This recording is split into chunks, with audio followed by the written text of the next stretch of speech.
What if the richest man in New York discovered that his greatest wealth was hidden in the most unexpected place?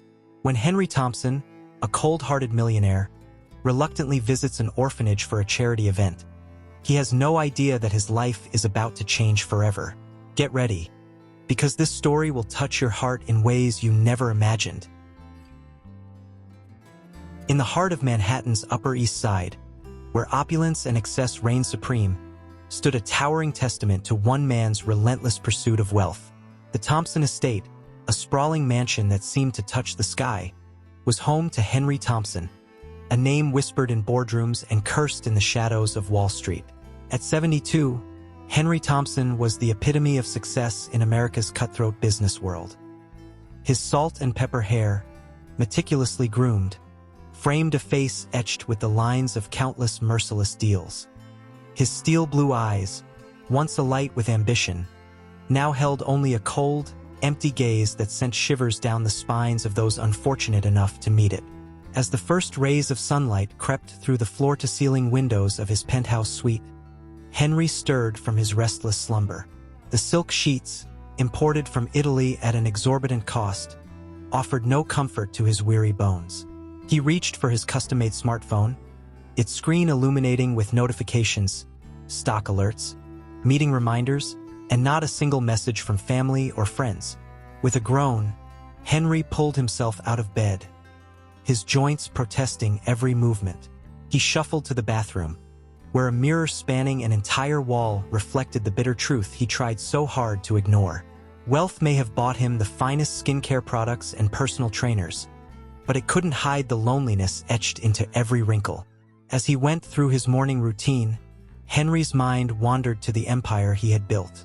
Thompson Real Estate Holdings was a behemoth, swallowing up properties across the nation with the voracity of a starving beast. Each acquisition, each hostile takeover had been a victory, but at what cost? Henry's phone buzzed, startling him from his reverie. It was Janet, his personal assistant of 15 years. "Mr. Thompson," her voice crackled through the speaker, "don't forget about the charity event this afternoon. The board insists on your presence." Henry's lip curled in disgust. Charity events, nothing more than tax write-offs and PR stunts in his eyes. "Fine," he barked, ending the call without so much as a thank you. As he descended the grand staircase, the emptiness of the mansion echoed with each step. Priceless art adorned the walls, each piece a trophy from another closed deal. But there were no family photos, no tokens of affection. The Thompson estate was a museum of greed, not a home. In the cavernous dining room, Henry's personal chef, Pierre, had prepared a breakfast fit for royalty. "Your usual, Mr. Thompson," Pierre said, placing a plate of organic egg whites and avocado toast before him. Henry merely grunted in response, his appetite as hollow as his heart. As he picked at his food, Henry's gaze fell upon the morning's Wall Street Journal. His company's latest acquisition splashed across the front page, another mom-and-pop shop crushed under the weight of progress. He remembered a time when such news would have filled him with pride. Now he felt nothing. The silence of the mansion was suddenly shattered by the shrill ring of Henry's private line. It was his son, Michael, the first time he'd called in months. Henry's hand hovered over the phone, a flicker of hope igniting in his chest. But old habits die hard, and he let it go to voicemail. Business always came first. That's how he built his empire, after all. As the morning wore on, Henry retreated to his home office, a fortress of mahogany and leather. He immersed himself in spreadsheets and financial reports, the familiar dance of numbers offering a cold comfort. This was his world, a place where emotions had no value and only the bottom line mattered. But today something felt off. The usual thrill of watching his wealth grow by millions with each passing hour was absent. Instead, a gnawing emptiness clawed at his insides, a void that no amount of money seemed able to fill. His eyes drifted to a small, dusty frame tucked away in the corner of his desk. It was the only personal item in the entire office, a faded photograph of a much younger Henry, smiling with his arms around a beautiful woman and a small boy. Sarah and Michael, the family he had slowly pushed away in his relentless climb to the top. For a moment, Henry allowed himself to remember. The warmth of Sarah's smile, the sound of Michael's laughter echoing through a home that was once filled with love. But those memories were quickly banished, locked away in the vault of his heart along with any semblance of vulnerability. A knock at the door jolted Henry back to the present. "Your car is ready, Mr. Thompson," his driver announced. "The charity event at the orphanage begins in an hour." Henry sighed, straightening his custom-tailored Armani suit. Another day, another performance as the benevolent businessman. He grabbed his phone, pointedly ignoring the blinking voicemail from Michael. Whatever his son wanted, it could wait. There were appearances to maintain, a reputation to uphold. As he stepped into the elevator, Henry caught a glimpse of himself in the mirrored walls. The man staring back at him was a stranger, successful beyond measure, yet hollowed out by the very ambition that had driven him to such heights. The descent to the ground floor felt symbolic, as if he were sinking into the depths of his own isolation. Henry Thompson, the titan of real estate, the man who had everything and nothing at all, was about to step out of his gilded cage and into a world he had long since forgotten. A world where human connection still held value. Little did he know that this routine charity visit, this inconvenience in his meticulously scheduled life, was about to shatter the walls he had built around his heart. For in the unlikeliest of places, among society's most vulnerable, Henry Thompson was about to confront the ghosts of his past and the possibility of a future he never dared to imagine. As the elevator doors opened to the lobby, Henry steeled himself for another afternoon of feigned interest and calculated generosity. But fate had other plans for the lonely millionaire, plans that would challenge everything he thought he knew about wealth, success, and the true meaning of a life well lived.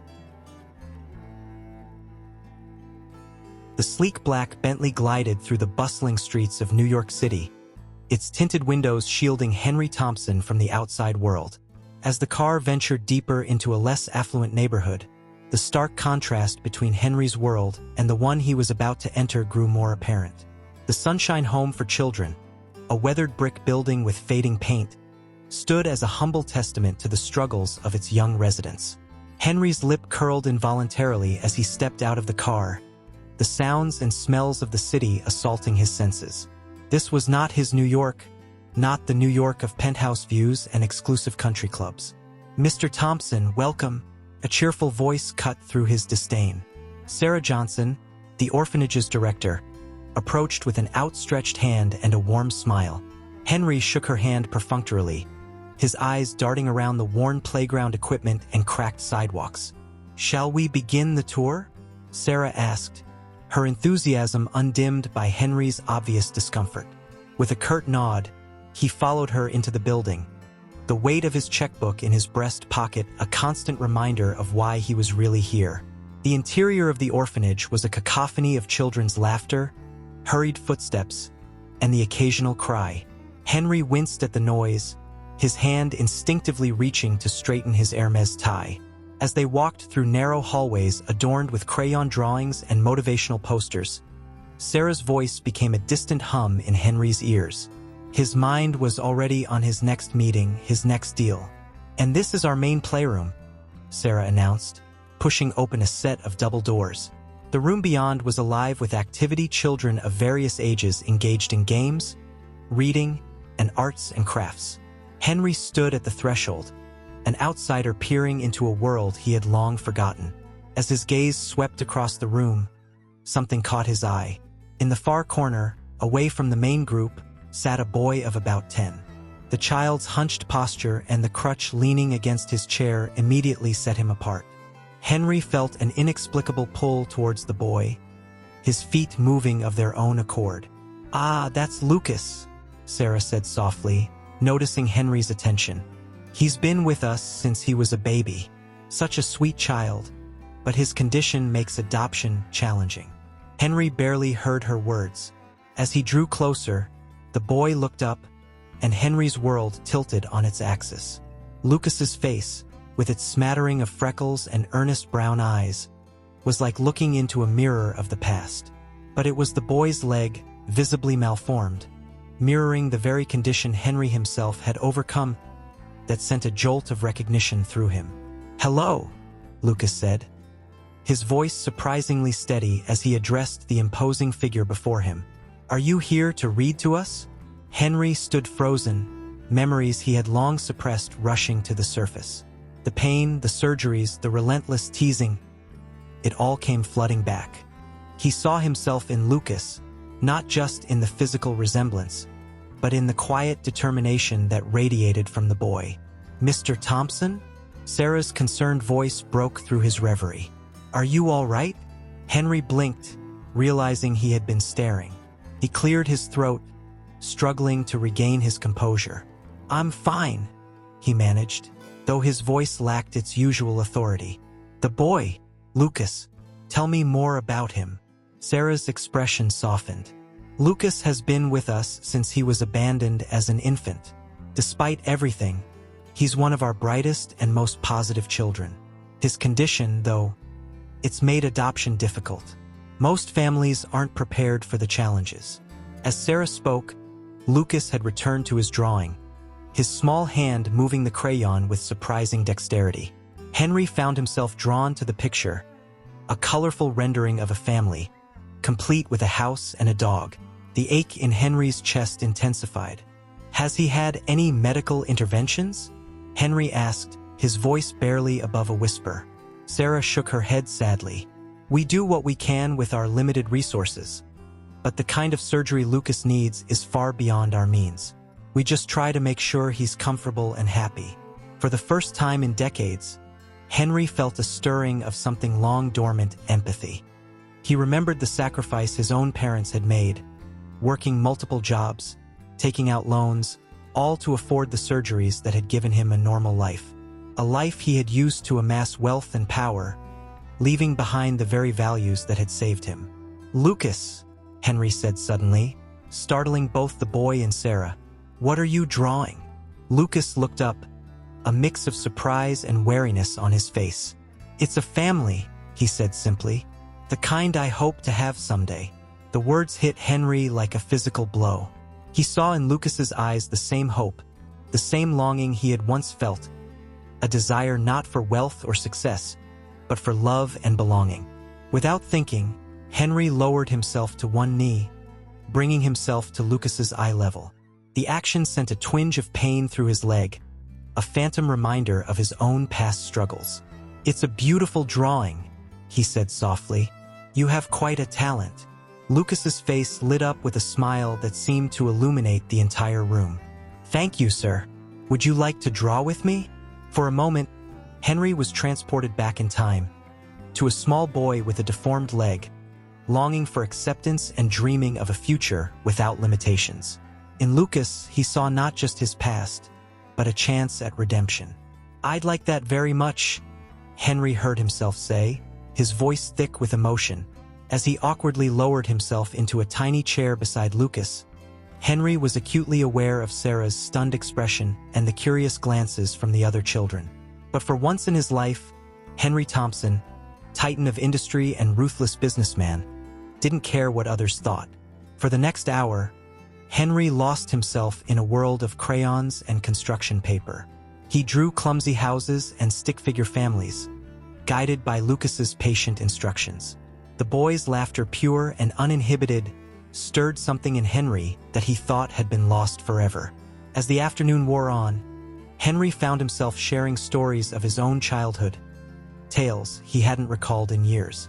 Lucas listened with rapt attention, his eyes wide with wonder at the idea that this important-looking man had once faced the same challenges he did.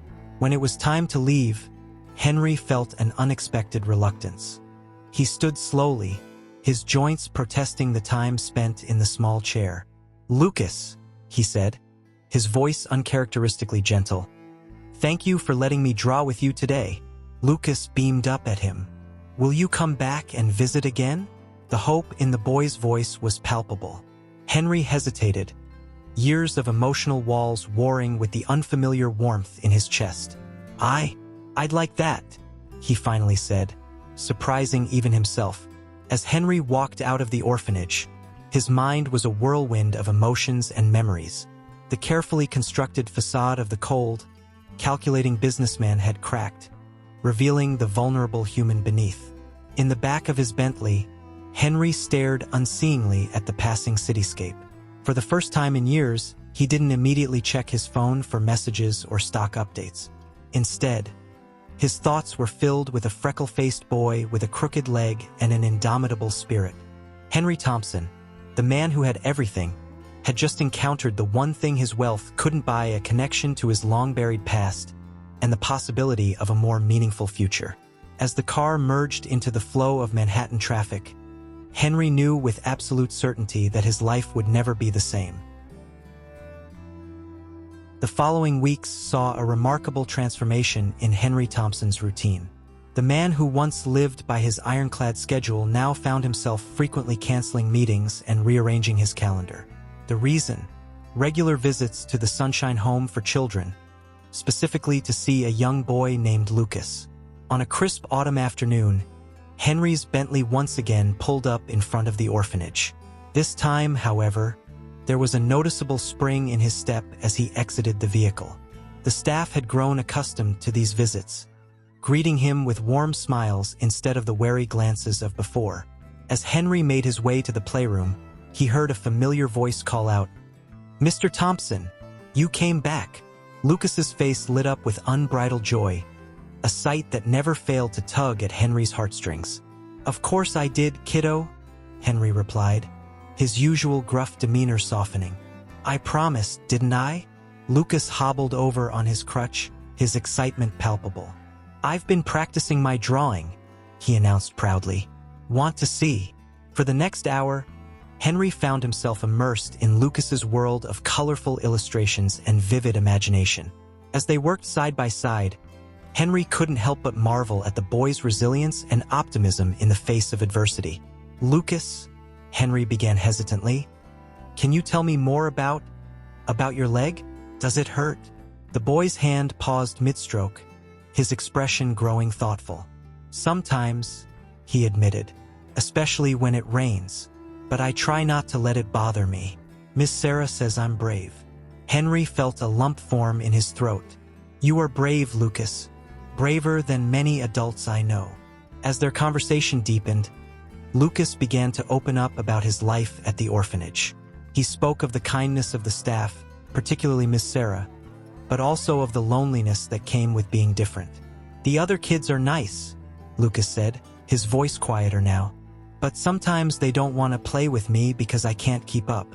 And when families come to visit," his voice trailed off, the pain evident in his eyes. Henry felt a surge of anger at the world, at fate, at his own past indifference to suffering like this. "What happens when families visit, Lucas?" he prodded gently. Lucas sighed, a sound far too weary for a child his age. "They look at me and then they look away. I've been here longer than anyone else my age. Miss Sarah says the right family will come along, but—" He shrugged, trying to appear nonchalant despite the hurt in his eyes. The revelation hit Henry like a physical blow. He remembered his own childhood, the stares and whispers, the feeling of being an outcast. But he had had parents who loved him, who sacrificed everything to give him a chance at a normal life. Lucas had none of that. "Lucas," Henry said, his voice thick with emotion, "I want you to know something. When I was your age, my leg looked just like yours." The boy's eyes widened in disbelief. "Really? But how?"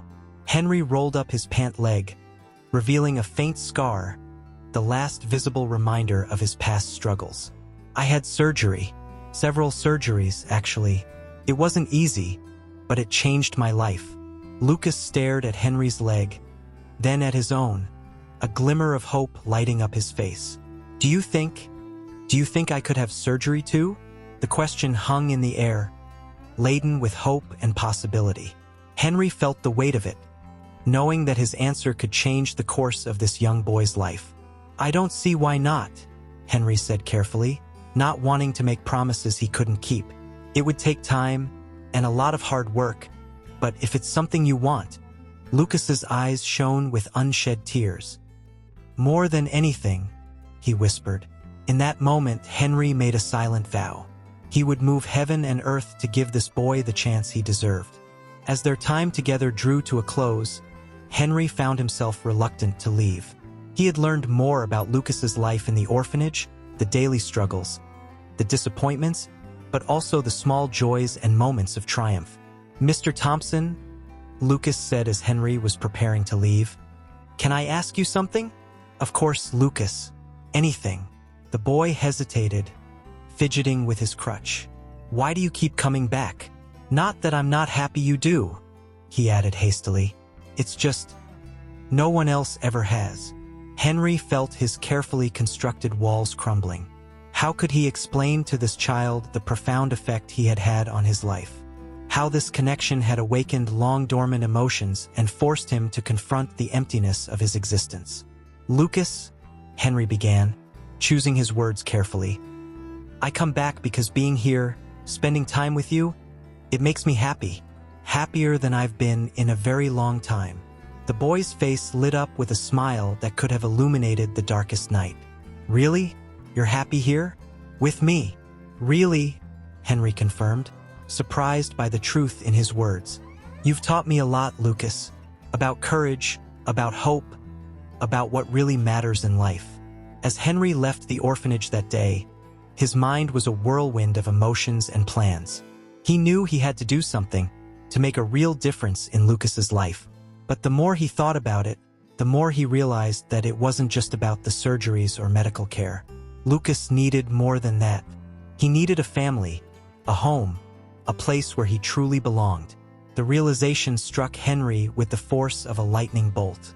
For the first time in decades, he allowed himself to imagine a different kind of future, one that involved more than just accumulating wealth and power. A future that included laughter, love, and the pitter-patter of small feet, even if one of those feet needed a little extra help. But as quickly as the thought formed, doubt crept in. What did Henry Thompson, ruthless businessman and confirmed bachelor, know about raising a child, especially a child with special needs? The idea was absurd, wasn't it? And yet, as his car navigated the busy streets of New York, taking him back to his empty mansion, Henry couldn't shake the feeling that he was leaving a vital part of himself behind at the Sunshine Home for Children. That night, as Henry lay in his king-sized bed, surrounded by luxury but feeling more alone than ever, he made a decision. He would consult with the best orthopedic surgeons, explore every possible treatment option for Lucas. It was the least he could do, but deep down, in a part of his heart he had thought long dead, a tiny seed had been planted. A seed of hope, of possibility, of a future filled with more than just boardrooms and balance sheets. Henry Thompson, the man who had everything, was beginning to realize that maybe, just maybe, he had been missing the most important thing of all. The crisp autumn air had given way to winter's chill as Henry Thompson's sleek Bentley pulled up to the Sunshine Home for Children. Over the past few months, these visits had become the highlight of Henry's week, a stark contrast to the cold business dealings that once dominated his life. As he stepped out of the car, a snowflake landed on his nose, causing him to smile, a gesture that would have been foreign to him just months ago. He was here for a special occasion. Lucas's first appointment with a top orthopedic surgeon, courtesy of Henry's connections and resources. "Mr. Thompson," Lucas's excited voice rang out as Henry entered the building. The boy hobbled towards him, his face beaming with anticipation. "Is it really happening today? Am I really going to see a doctor about my leg?" Henry felt a warmth spread through his chest, a feeling he was still getting used to. "That's right, kiddo. Dr. Anderson is the best in the country. If anyone can help, it's her." As they prepared to leave, Sarah, the orphanage director, pulled Henry aside.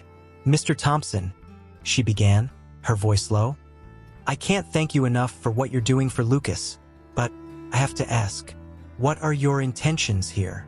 Henry was taken aback by the directness of the question. I just want to help," he stammered, realizing how inadequate those words sounded. Sarah's eyes softened. "I believe you, but please understand, Lucas has been hurt before. People have made promises they couldn't keep. He's more vulnerable than he lets on."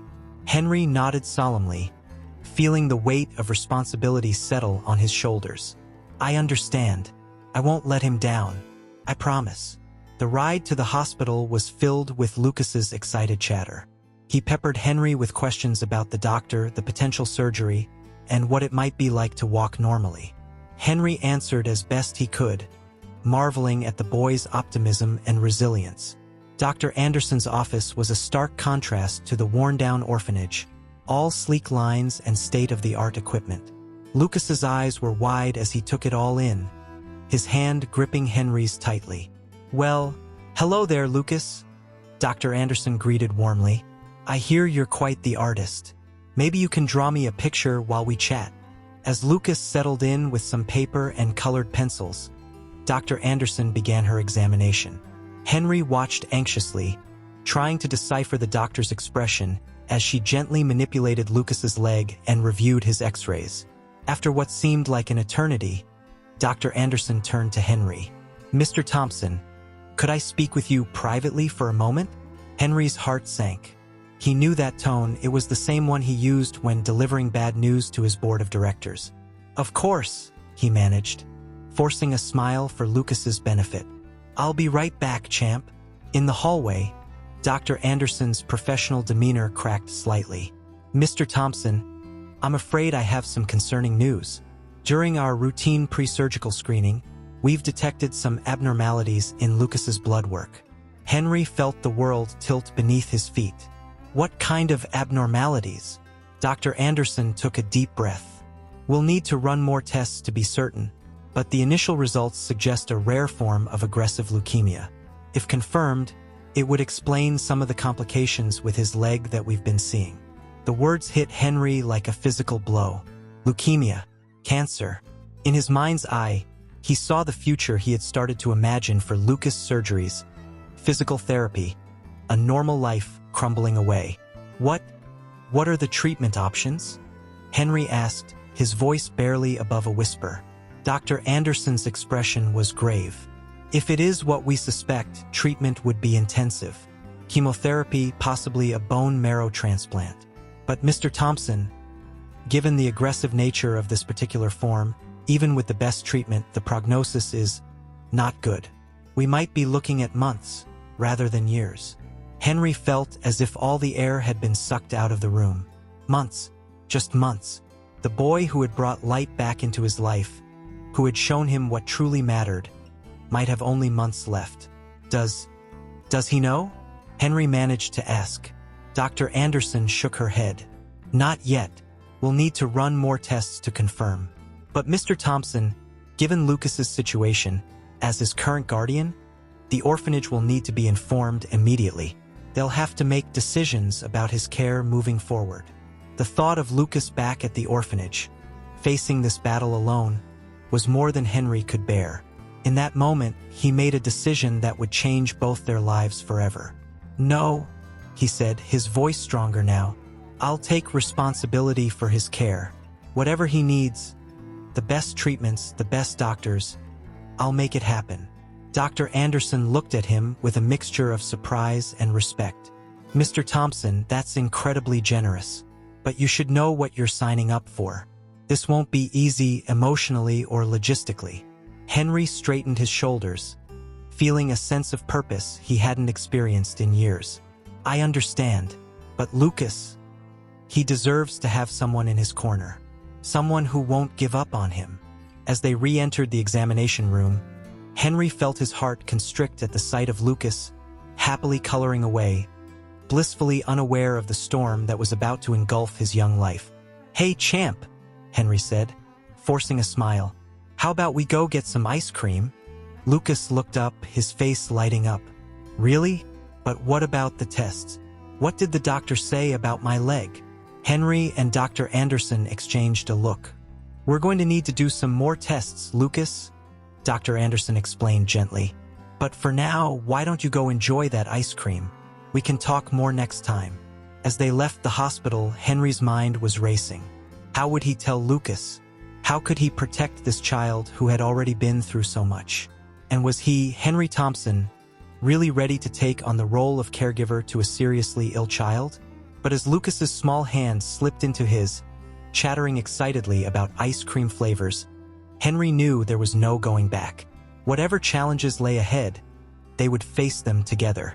That night, after tucking an exhausted Lucas into bed in one of the many guest rooms of his mansion, Henry sat alone in his study. The enormity of what lay ahead weighed heavily on him. He had moved mountains in the business world, but this was a challenge unlike any he had ever faced. As he stared out at the twinkling lights of New York City, Henry made a silent vow. He would fight for Lucas with everything he had. Money, connections, sheer force of will. He would use every resource at his disposal to give this boy a chance. Because somewhere along the way, without even realizing it, Henry Thompson, the man who once cared for nothing but the bottom line, had learned to love. And he wasn't about to let go without a fight.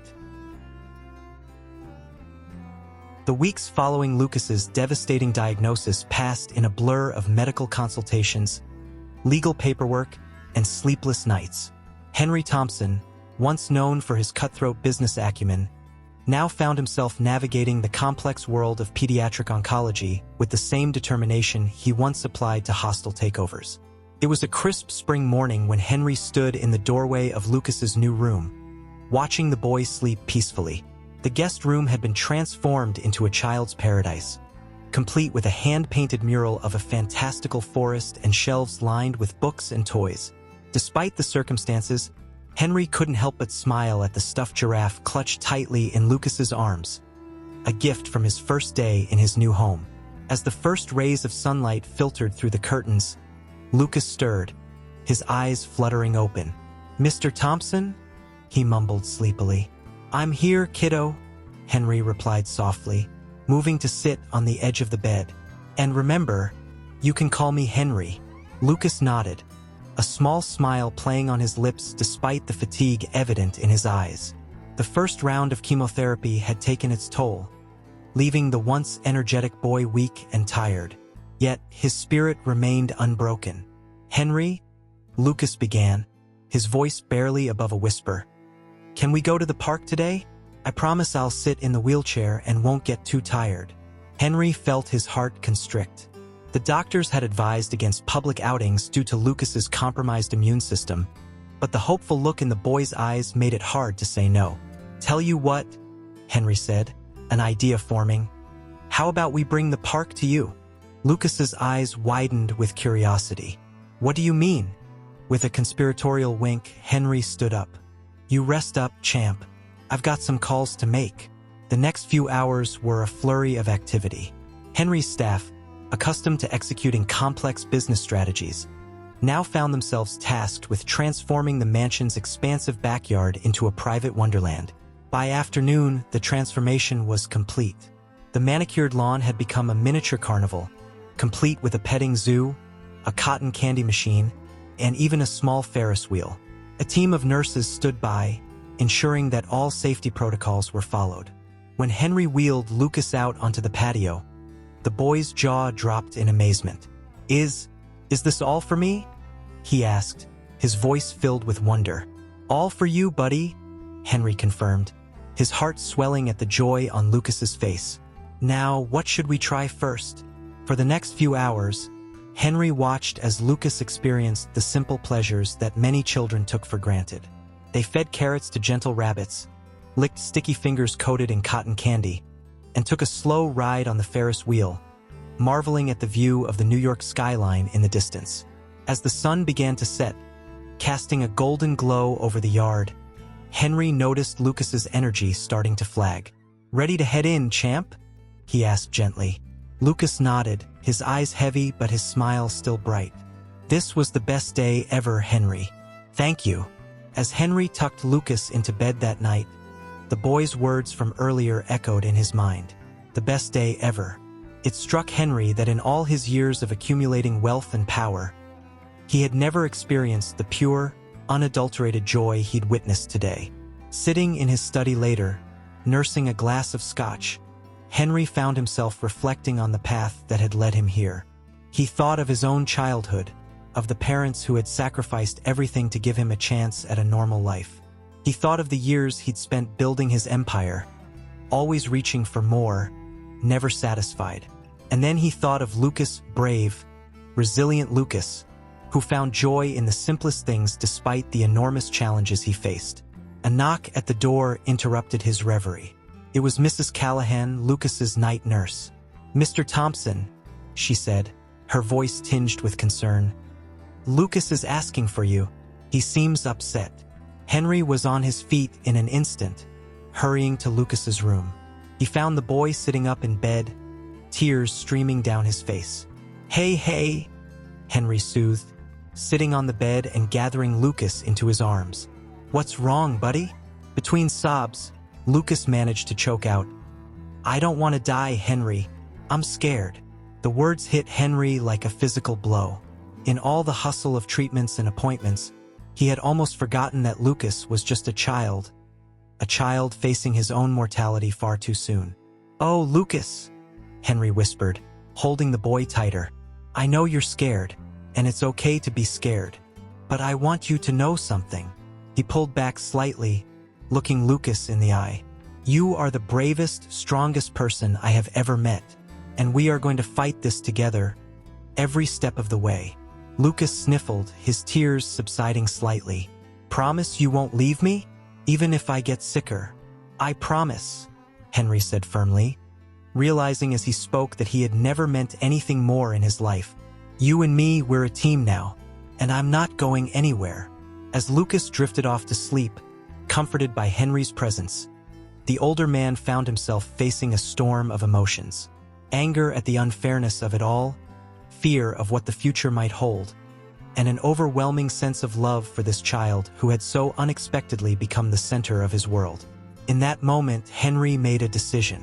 He would step back from his company, delegating his responsibilities to his trusted executives. Lucas needed him, and Henry was determined to be there for every moment, good and bad. The next morning, Henry called an emergency board meeting. Standing before the group of startled executives, he announced his decision to take an indefinite leave of absence. "But, Mr. Thompson," sputtered one of the board members, "what about the Jensen merger? The expansion into Asian markets?" Henry held up a hand, silencing the protests. "Gentlemen, ladies, I've spent my entire life building this company. I've missed birthdays, holidays, and countless important moments, all in pursuit of what I thought was success."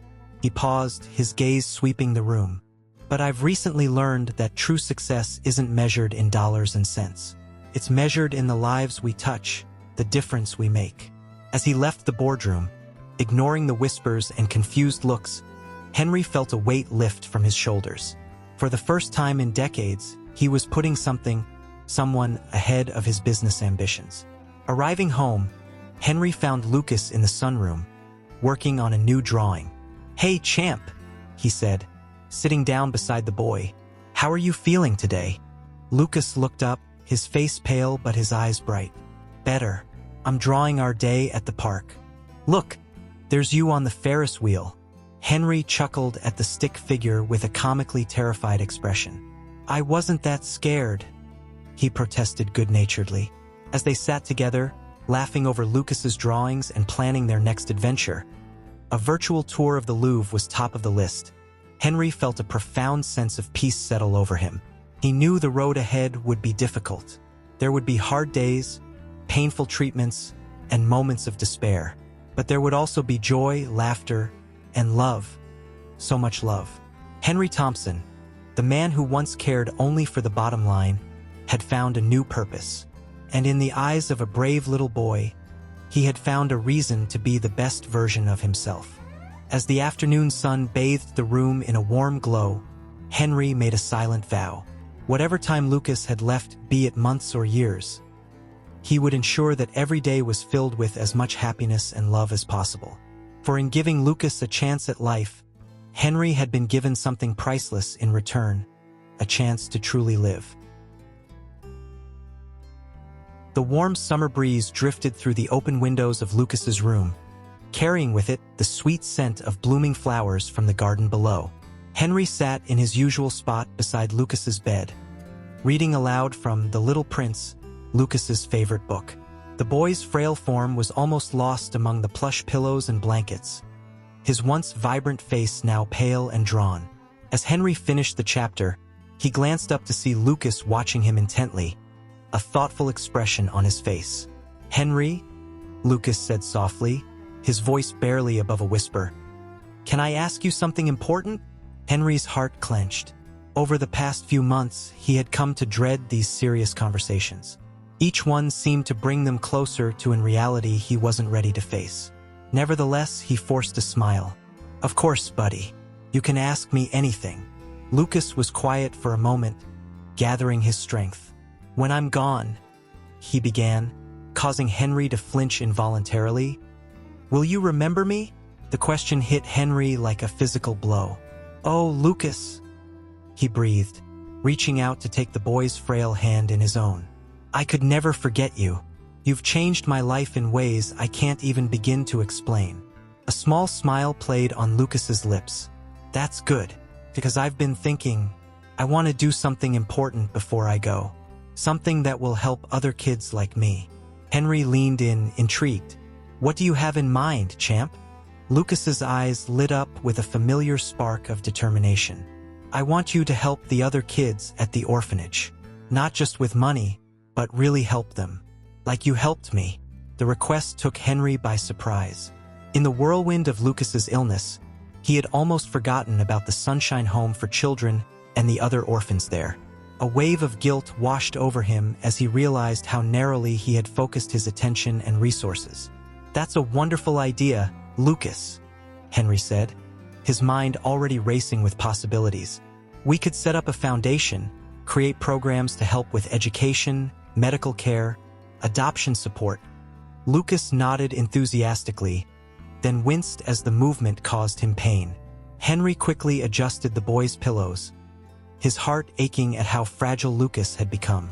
"I was thinking," Lucas continued once he was comfortable again, "maybe you could visit them sometimes, tell them stories, draw with them, like you do with me." Henry felt a lump form in his throat. The idea of continuing his visits to the orphanage without Lucas by his side seemed impossibly painful. And yet, he knew he could never deny this brave boy's final wish. "I promise, Lucas," Henry said solemnly. "I'll make sure those kids get all the help and love they need. And I'll visit them myself, just like you asked." Lucas's face broke into a radiant smile, brighter than Henry had seen in weeks. "Thank you, Henry. I knew I could count on you."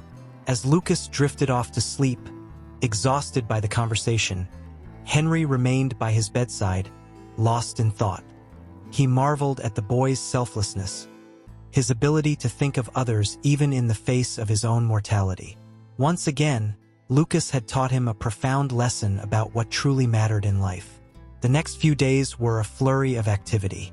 Henry threw himself into planning the foundation Lucas had envisioned, working tirelessly even as he continued to spend every possible moment by the boy's bedside. He brought in lawyers, charity experts, and child welfare specialists, determined to create something truly meaningful and lasting. One evening, as Henry was sharing the day's progress with Lucas, he noticed the boy watching him with an expression of contentment. "What is it, buddy?" Henry asked, pausing in his excited recounting of the foundation's plans. Lucas smiled weakly. "I'm just happy," he said simply. "Knowing that other kids will be helped, it makes everything feel worth it, you know?" Henry felt his eyes fill with tears. "Oh, Lucas," he said, his voice thick with emotion. "You've helped more people than you could ever know, starting with me." Lucas reached out a thin hand, which Henry grasped gently. "Henry," the boy said, his voice serious, "I need you to promise me something else." "Anything," Henry replied without hesitation. "When I'm gone," Lucas continued, his gaze steady despite the pain evident in his eyes. "Don't be sad for too long. Keep living, keep helping people, and maybe someday you could be a dad for real. You're really good at it." Henry felt as if his heart might shatter. The thought of life without Lucas seemed impossible, let alone the idea of caring for another child.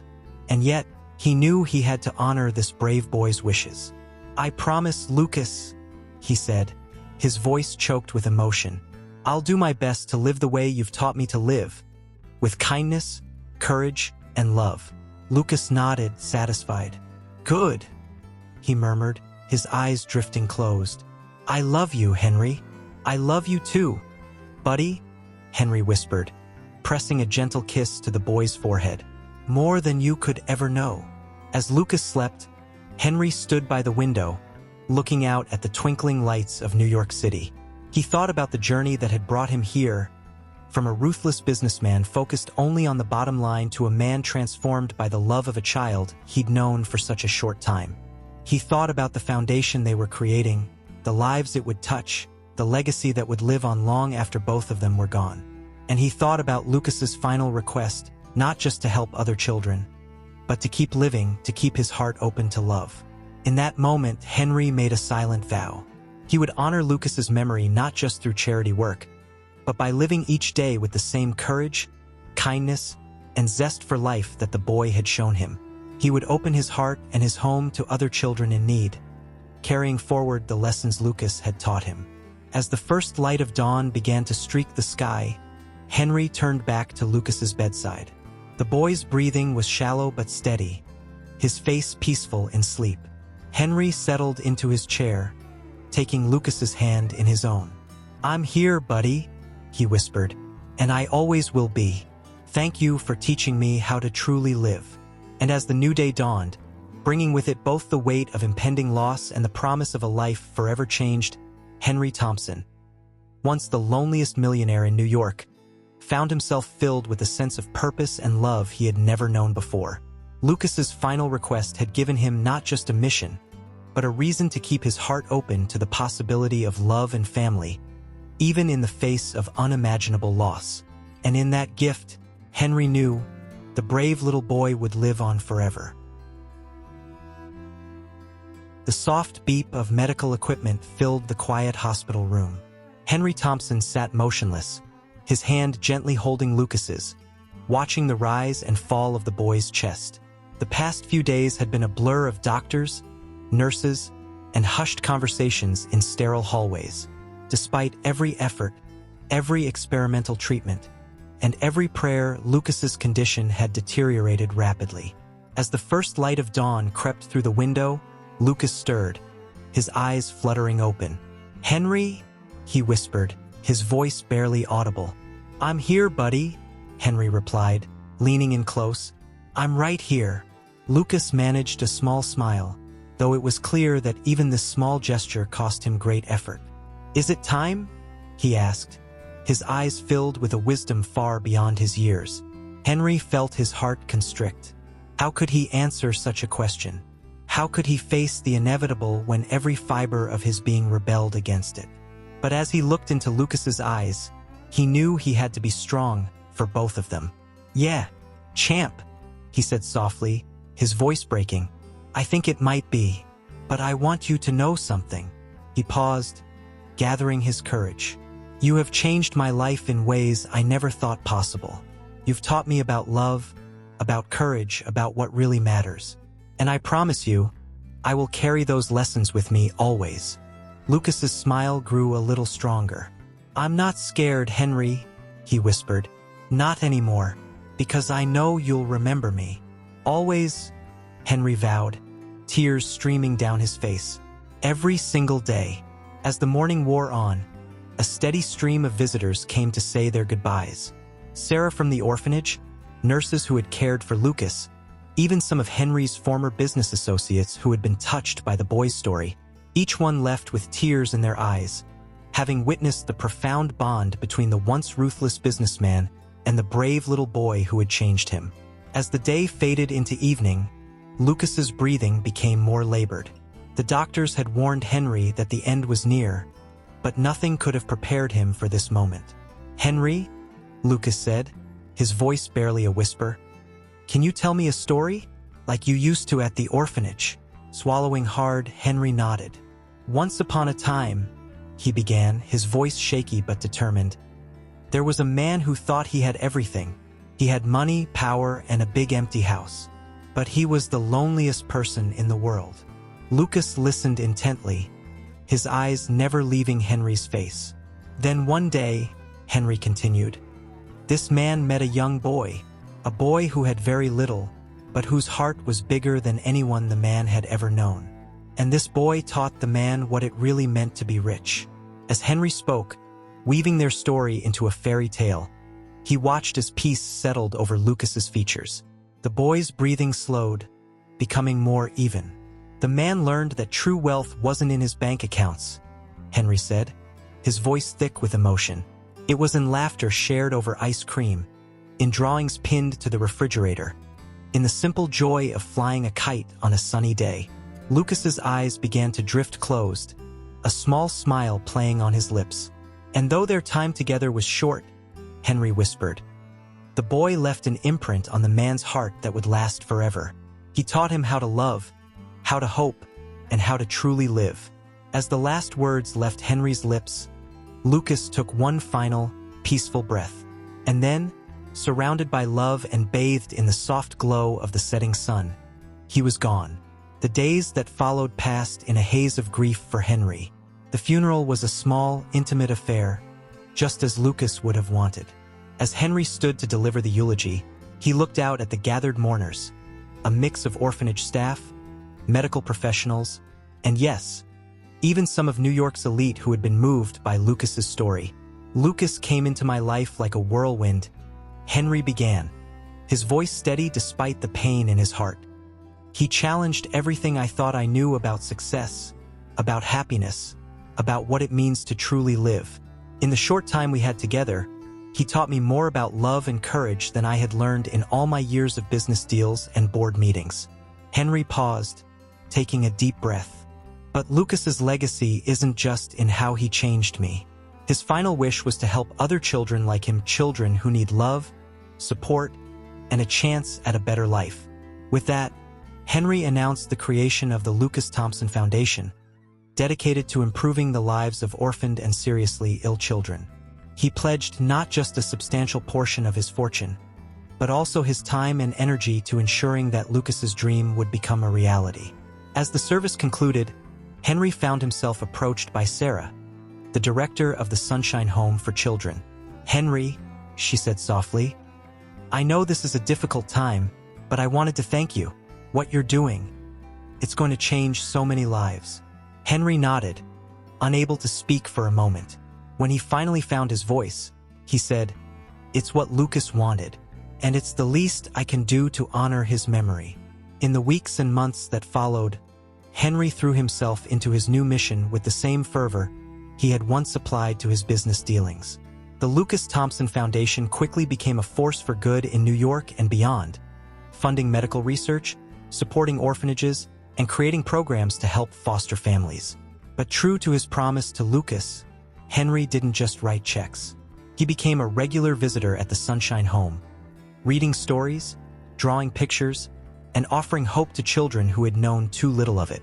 Each visit was bittersweet, reminding him of the boy he had lost while also reinforcing the importance of the work he was doing. One crisp autumn day, almost a year after Lucas's passing, Henry found himself back at the orphanage. As he sat in the playroom, surrounded by children eagerly showing him their artwork, a small boy with a pronounced limp caught his eye. Mr. Thompson? The boy said shyly. Is it true that you knew how to fix a leg like mine? Henry felt a lump form in his throat as he looked at the child, so reminiscent of both his younger self and Lucas. I did, he said gently. And you know what?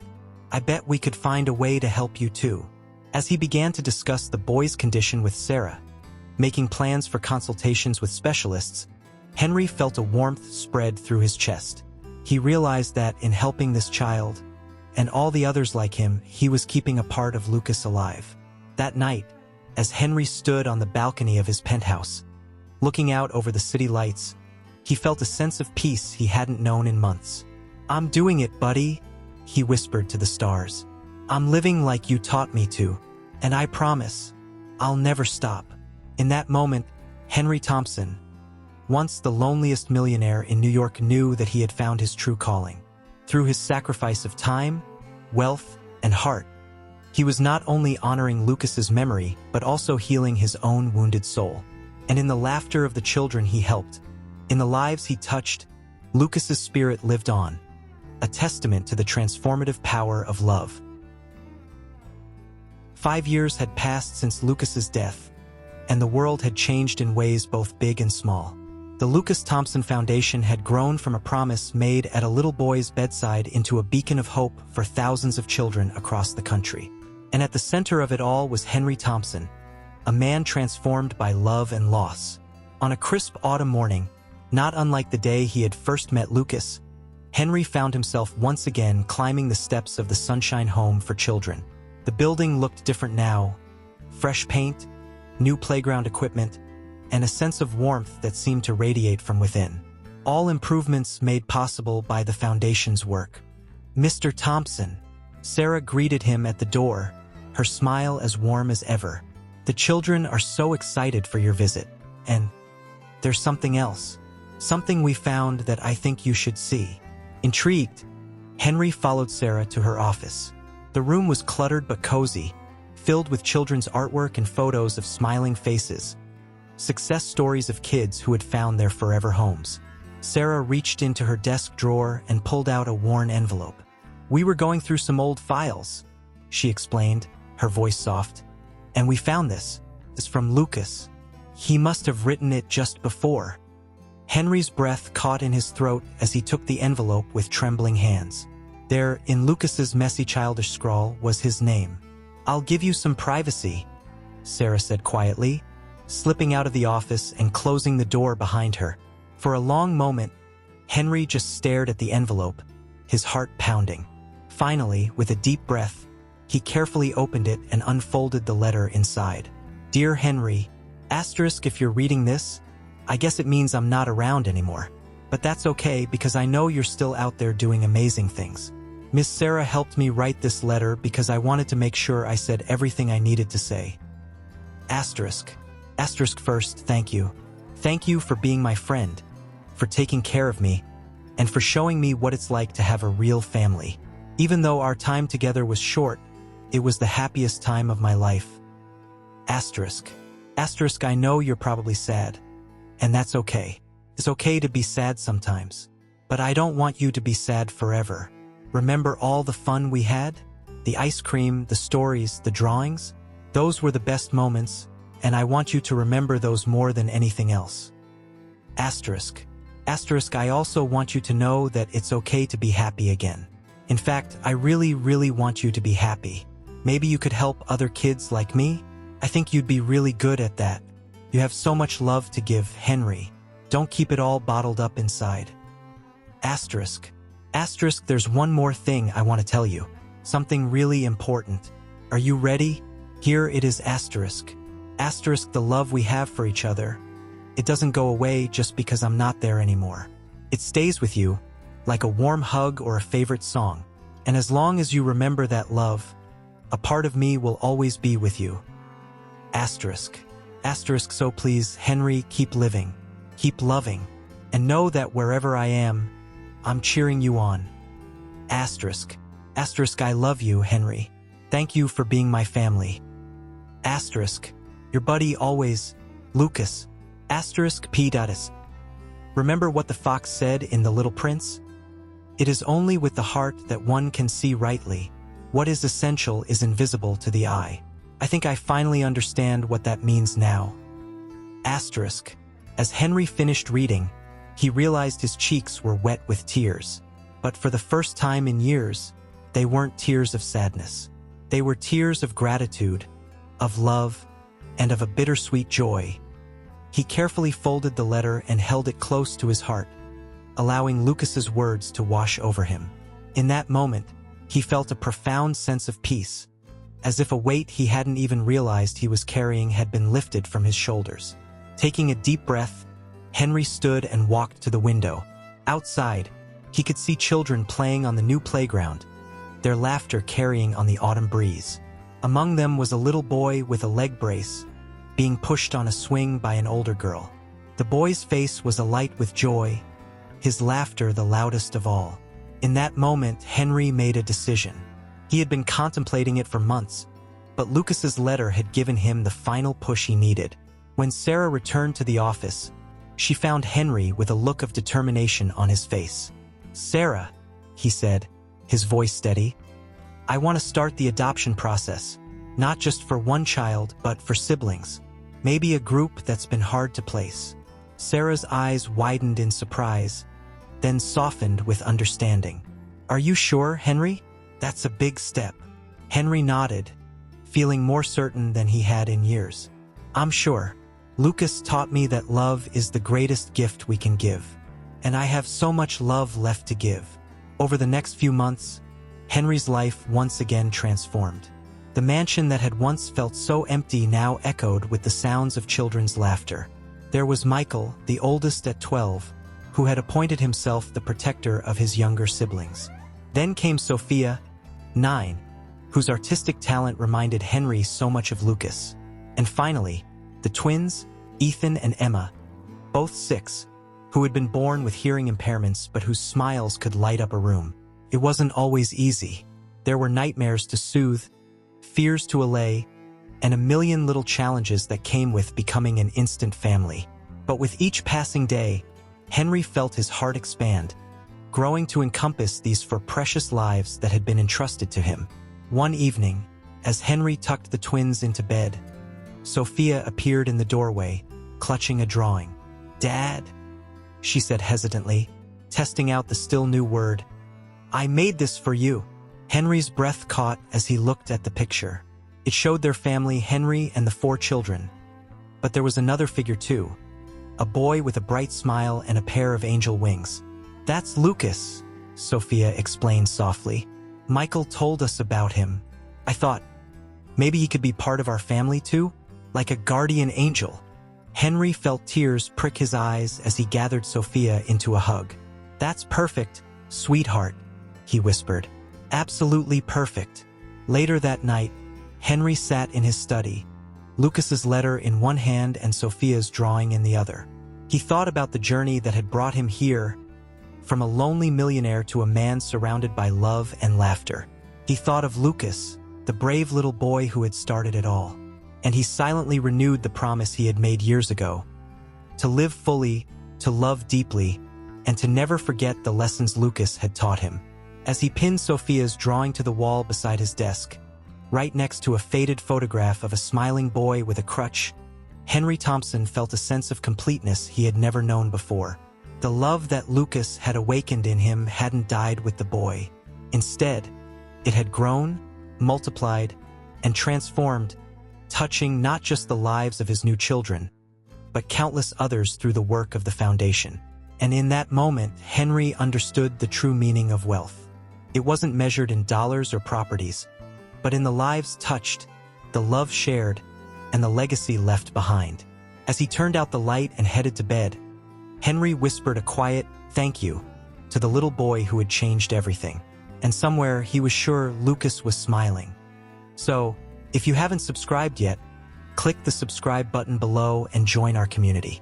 Based on your interests, we've picked this story for you that's showing on your screen right now. Click to watch it now. We're sure you'll love it. See you next time.